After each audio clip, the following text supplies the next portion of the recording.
12:01, você vê imagens de mais um caso de violência em Lusiânia. O corpo de um homem foi encontrado decapitado em uma rua da Vila Juraci. Daqui a pouco a gente fala mais sobre esse assunto e você vai ver também. Homem é preso por tráfico de drogas e corrupção de menores no Jardim Gá. Na GO 521, motoristas se arriscam na contramão para escapar de buracos. Estelionato. Homens são presos por aplicarem o golpe do envelope falso. Podas excessivas em árvores não agradam moradores de Lusiânia. Ele estava grande, mas não caindo, porque não corre o risco de cair, de maneira alguma. E no quadro Prato do Dia, uma combinação diferente de sabores. Uma receita de leite com pequi. É agora no Jornal Anhanguera.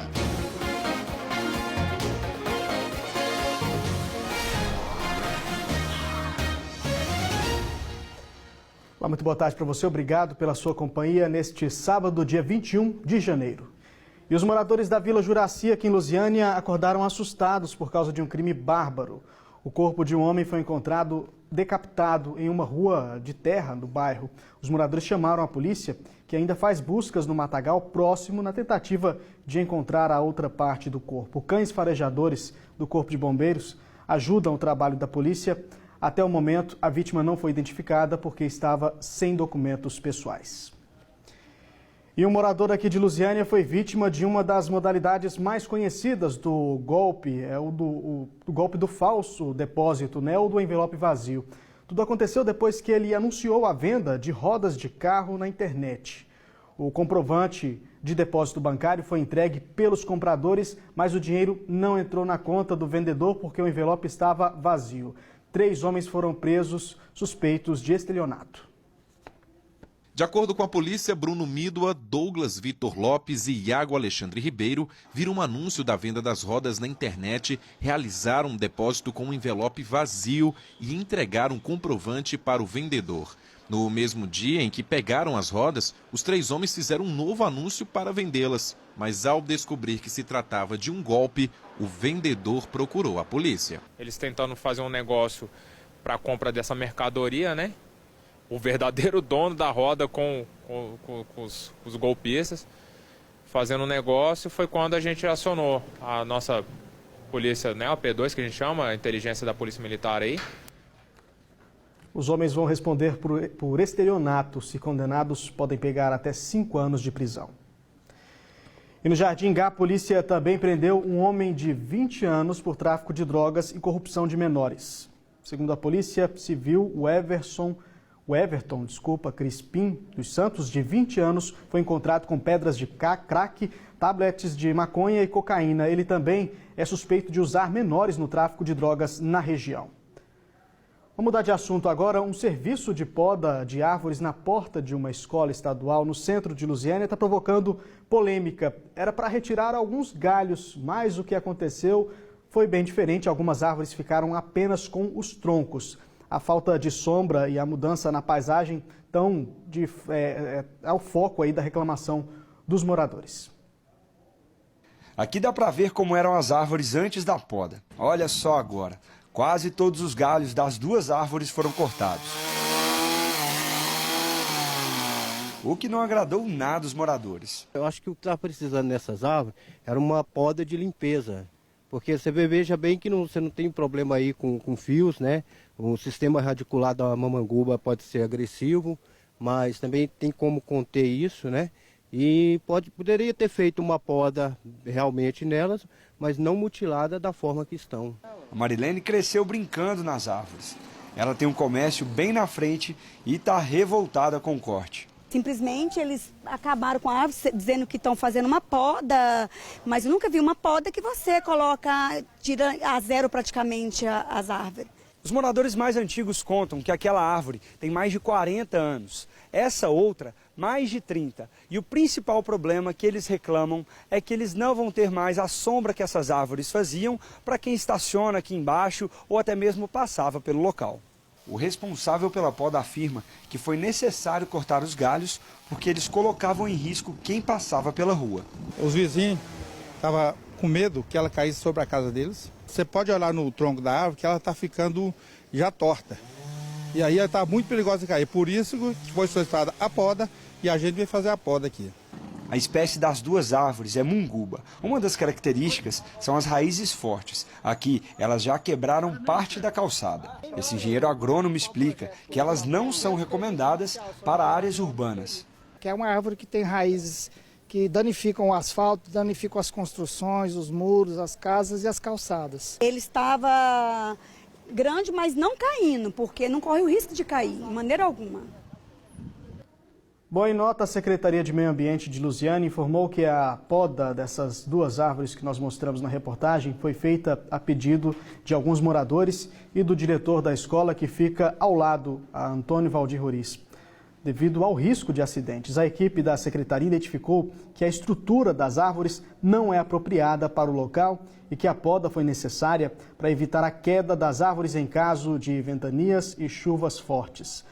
Ao identificar que a poda estava sendo feita de forma excessiva, como a gente viu na reportagem, a fiscalização da Secretaria de Meio Ambiente ordenou a paralisação do serviço. Um outro assunto agora, quem precisa ir a Brasília todo dia pela BR-040, que sabe que dependendo do horário, o trânsito é terrível, Uma solução para escapar desses engarrafamentos seria a GO 521. Mas esse caminho alternativo está em péssimas condições e é tanto buraco que muitos motoristas precisam andar pela contramão, o que aumenta ainda mais o risco de acidentes. Passar pela GO 521 em direção a Brasília está mais complicado do que enfrentar o trânsito intenso da 040. Todo o trecho que começa em Cidade Osfaia, em Lusiânia, passando pelo Jardim ABC, em Cidade Ocidental, está assim, repleto de buracos. Complicado demais. Só buraco. Aqui, lá, nas outras para trás também, tudo só buraco.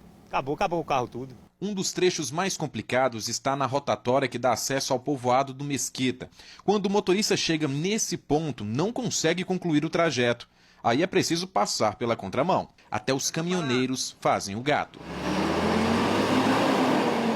Muitos motoristas explicam que se não for assim, o prejuízo pode ser grande. Detona todo o carro, não aguenta nada, e não é só aqui não, aí para trás está tudo desse jeito.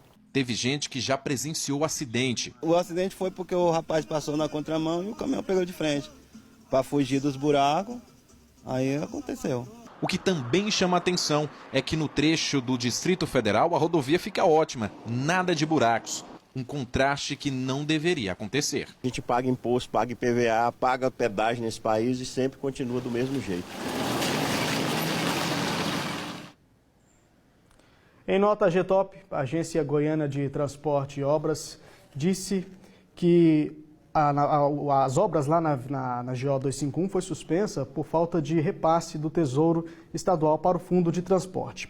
Já o Tesouro Estadual disse que mensalmente são enviados 4 milhões de reais para a GETOP. O último repasse foi feito em dezembro, que foi de cerca de 12 milhões de reais. Mudar de assunto agora é que amanhã é o último dia de inscrição para o vestibular Enem 2017 do IFG. O campus de Lusiânia oferece vagas para os cursos de bacharelado em Sistemas de Informação e licenciatura em Química. A inscrição é feita exclusivamente pela internet na página do Centro de Seleção do IFG, que aparece aí na tela. Olha só, o candidato deve informar se vai participar da seleção pelo sistema de reserva de vagas ou pelo sistema universal. Além do ano que vem, vai utilizar também a pontuação nesse sistema. E o resultado preliminar vai ser divulgado no dia 9 de janeiro e o final no dia 16 de fevereiro. As matrículas devem ocorrer entre os dias 17 e 20 de fevereiro.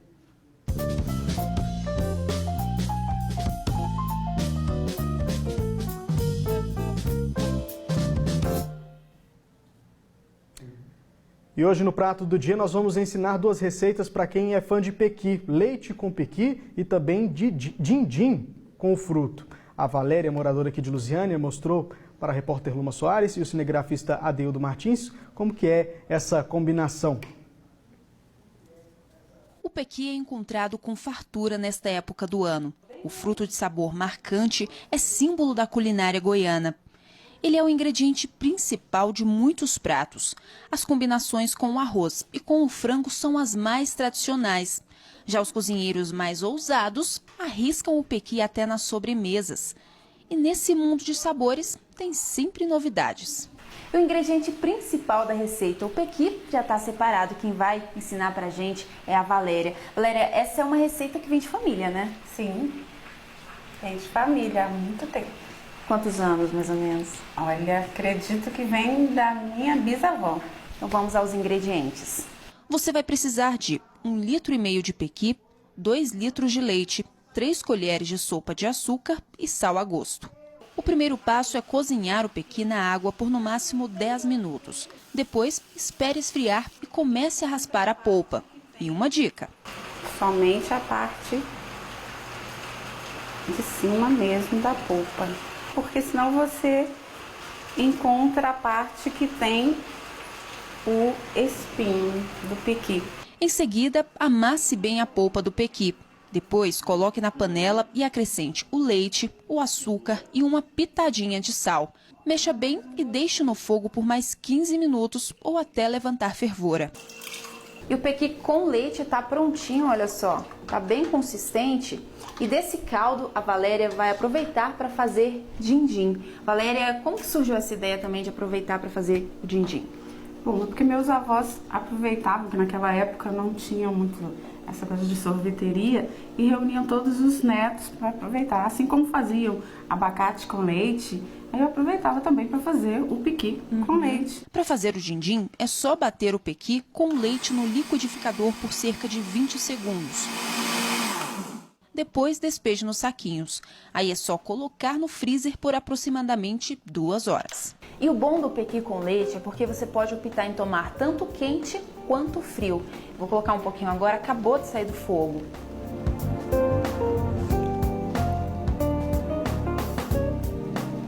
Realmente não fica aquele gosto forte do pequi, né? Fica muito saboroso. Fica assim, muito gostoso.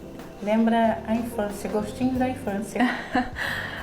Bom, e como acompanhamento, a Valéria preparou um bolo de pequi com coco, além de torradas e biscoito de queijo. Acho que a pessoa pode optar em tomar, né, o pequi com leite com qualquer alimento, qualquer né? coisa. Bom, e depois desse lanche farto, você pode ir direto para a sobremesa e provar o din-din de pequi com coco.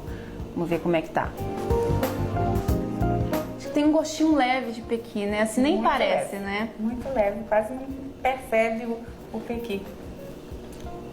Bom, então, para quem gosta de pequi, tem muitas variedades, aí é só você escolher. Com amigos ou família em casa ou em lugares desconhecidos, o que importava para os telespectadores nesse período de férias era garantir momentos de descanso e diversão. Chegou a hora do nosso último Tô de Férias.